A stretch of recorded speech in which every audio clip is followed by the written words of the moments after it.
2025년 3월 17일 중앙당직자, 지도당 위원장, 최고위원, 상임 고문님들과 당대표 주재 6개를 시작하겠습니다. 헌법재판소에서 14일 판결을 할 거라고 다들 예측을 했는데 14일이 지나고 오늘도 아직 언제 판결을 할지 결정을 못하고 있는 걸 보면서 저 개인적인 생각으로는 좌파들이 6명을 채웠으면 14일날 무조건 했을 겁니다. 그런데 생각보다 헌법재판소에 대한 불신, 또 불법적인 대통령에 대한 인신감금, 구속, 그리고 석방, 이런 여러 가지 이 불이의 과정들을 보면서 많은 국민들이 분노하고 또 깨치신 것 같아요. 뭐 좌파들은 여러분들 아시다시피 빨리 윤석열 대통령 탄핵되기를 바라고 자기들이 지금 한간에 8대0으로 이런 거 아닙니다.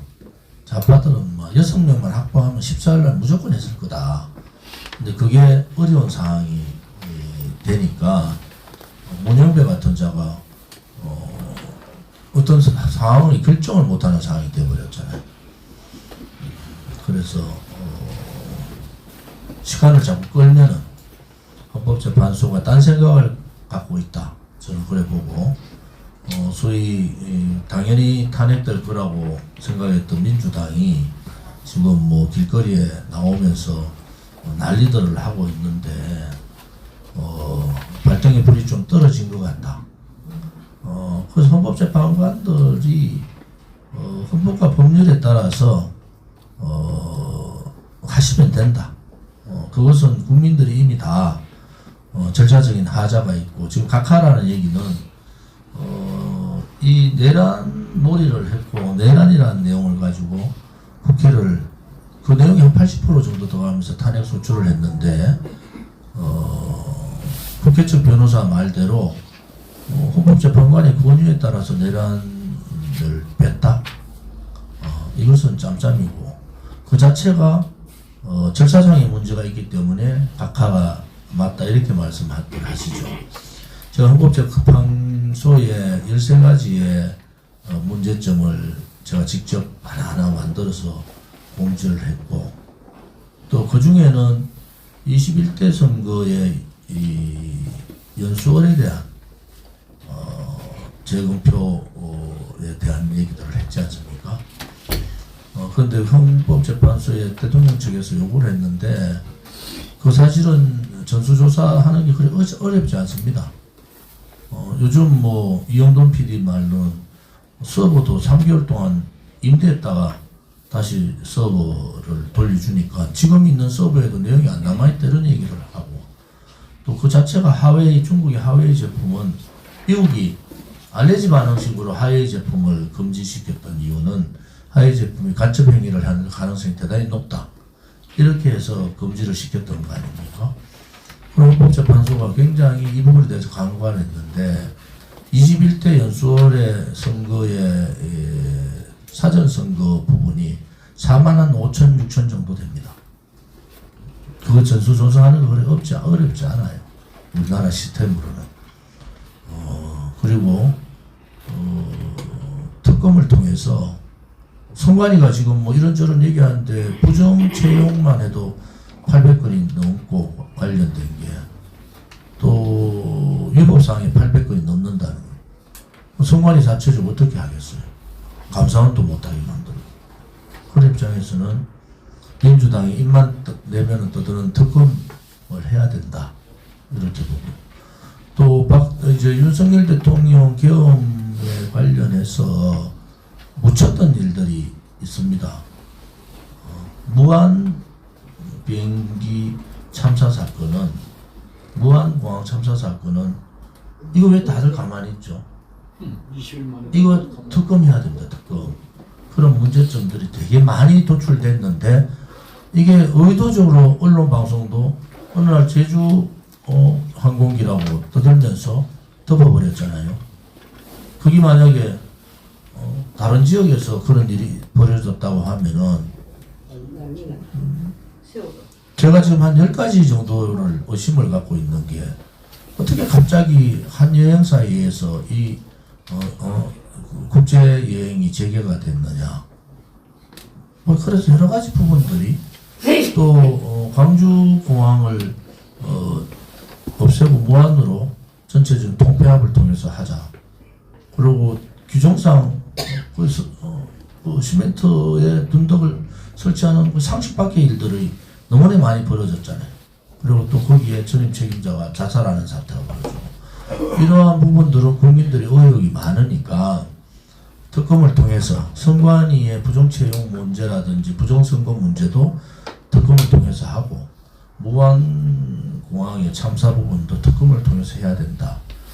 그것이 묻혀져야 될 상황은 아니지 않습니까? 그거 뭐 탄핵 좋아하고 특검 좋아하는 사람들이 뭐 그걸 가만히 있는 거 보면은 문제가 좀 심각하다. 그리고 저는 뭐 당당하게 얘기하죠.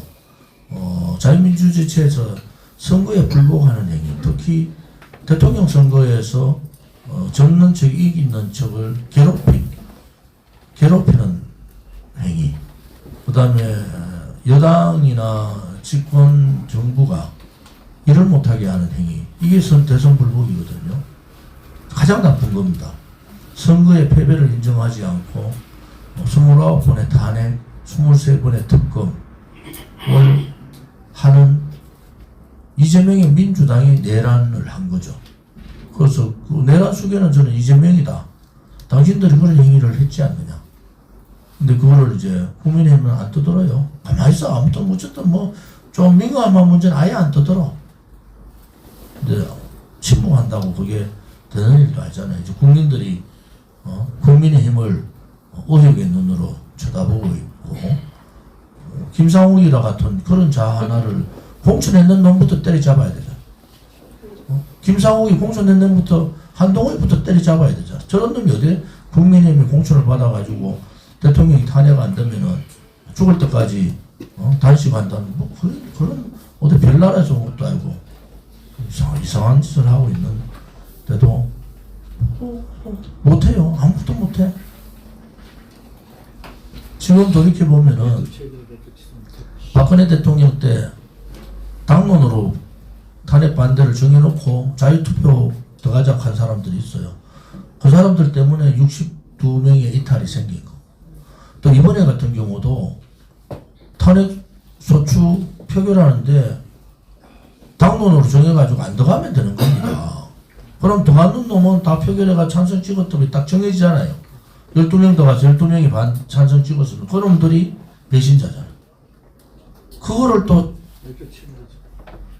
권선동이나 권정진이나 뭐 조경태, 안철수 뭐 등등등 이런 사람들이 뭐 한동훈은 편은 없지만 한동훈 이런 인간들이 다 가가지고 뭐 투표하러 갑시다. 투표 참여합시다. 이래가지고 이 작당이 된 거예요. 대한민국 국민들이 무슨 뭐 죄지었습니까? 국민의힘한테 표 찍어진 죄밖에 없다니까. 선거 때 그냥 국민의힘만 나오면 표 찍어준 죄밖에 없다니까. 그게 제가 제일 큰 죄지 사실은. 왜 큰 죄냐. 이럴 줄 몰랐느냐는 거야. 한번 속았던 됐지. 계속 속고 제가 지난번 토요일날 집회 때 말씀드렸듯이 배신했는 자들에 대한 단죄를 못하고 그러니까 한동훈 같은 배신자가 또 나오는 거예요.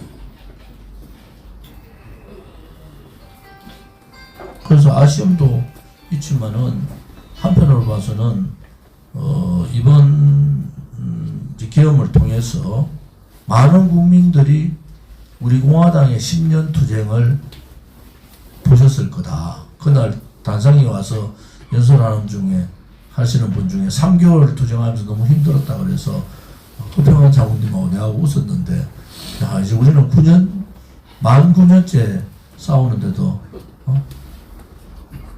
걸어가신 거 보니까 태극기 들었는 분들, 성조기 들은 분들, 깃발 들은 분들이 더 힘이 나게 걷더라고. 힘이 나게. 그래서 지금 연설하시는 분들 뭐 세이브 코리아나 뭐 다른 데 연설하는 거 보면 다 우리가 했던 얘기들을 다 그대로 하시니까 그 또한 뭐 계몽을 잘 한 거구나 이래 보는 거고, 이제는 날짜가 시간이 뭐 없고 지금은 헌재가 거의 결정을 다 한 것 같아요. 날짜 정할 것만 남아있다. 이제 토요일 일요일날 평일을 안 했다는 것은 대강 결정을 했다고 보시면 되고 발표만 남아있다. 그래서 우리 공화당으로 봐서는 윤석열 대통령의 탄핵이 각하나 기각이 되는 것이 이 대한민국을 위해서 옳은 일이다. 그것이 정의다. 이렇게 보는 거죠. 제가 말씀드렸듯이 OECD 국가 중에서 정부 사람들을 29번을 탄핵을 시도를 하고 실질적으로 헌법재판소에 올라가 있는 탄핵건이 13건이에요. 대통령, 총리, 감사원장을 비롯해 13건이야. 이런 나라는 없습니다. OECD 어느 나라에도, 미국이도 뭐 어느 나라에도 거기에서 지도자가 국가의 원수가 겸 안 할 원수가 어디 있습니까? 다 예산부터 해가지고 발목을 다 잡아버리는데. 그래서 그런 부분들은 헌법재판관들이 좀 용기를 가지고 대한민국을 살리는 길이 뭔지, 또 우리 미래 세대들에게 자유민주 권리, 이거를 인권 이런 부분들을 어떻게 넘겨줄 건지에 대한 고심이 필요하다. 이번 이제 그 탄핵 부분이 대강 정리가 되고 나면은 대한민국이 건국 이후에 정말 이 부서에 대한 정부 기관에 대한 개혁을 거의 못했어요. 정부 기관에 대한 개혁을 이번에 선관위나 헌법재판소 또 공수처 이런 부분들을 보면서 실질적으로 정부 기관에 대한 개혁이 좀 절실하게 필요하구나. 그냥 헌법기관으로 독립시켜 놓으니까 그 독립된 헌법기관이 헌법에 준해서 하는 것이 아니고 가족 그런 기관 비슷하게 돼버렸더라. 그러면은 고인물이면 결국 고인물은 썩게 되고 썩게 되면은 부정부패가 생길 수밖에 없지 않느냐. 그래서 그런 개헌 문제가 얘기 나오면은 아무튼 이 개헌에 정부 기관에 대한 개혁적 개헌들이 좀 필요하겠다. 또 정치의 행태, 정치하는 사람들이 우리가 많이 봤고 우리 공화당 동지들은 방송이나 또 집회를 통해서 많이 알고 계시지만은 결국은 정치 개혁을 하지 않고 정치, 정당, 정치인의 개혁을 통하지 않으면은 이 나라는 언제라도 위험에 처할 수 있겠다. 이런 생각을 가지고 있습니다. 그래서 그런 부분에 있어서는 우리 공화당 동지들이 지금 굉장히 가슴이 먹먹한 상태로 계실 것 같아요. 나름대로 기도하는 마음으로 이번 주를 맞이해 주시기를 바랍니다.